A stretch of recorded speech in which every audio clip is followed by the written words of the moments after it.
白包是有人種的時候白包。韓國人看得懂中文字嗎？還是看不懂？ 잘 모르고 조금밖에 못 봐요. 아, 얘 좀 쉬운 것들. 이런 거 보죠. 이런 거. 3인. 3인. 아,简单. 三人。 2일심? 三点水流东，三点水流西的意思就是说，今天的運氣好，你也不代表3年後你運氣好。今天的3年運氣不好，也不代表你3年後運氣，你懂我意思嗎？就是風水會流轉的意思。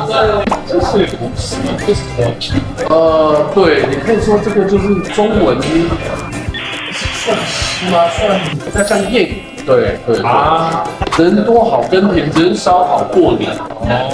人多好耕田就是種田的時候需要很多人嘛。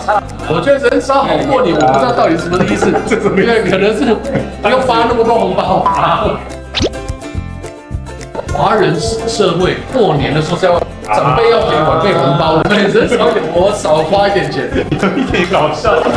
똑같네 한국이. 한국也是，韓國也會有一個也是要給一樣白包嘛。對，我們是台灣過年是紅包，對，白包是有人種的時候白包。對，台灣就是這種紅色代表是吉利的意思，吉利吉祥好的意思啊。 빨간색은 이제 좋은 날, 좋을 때는 빨간색을 쓰고. 對。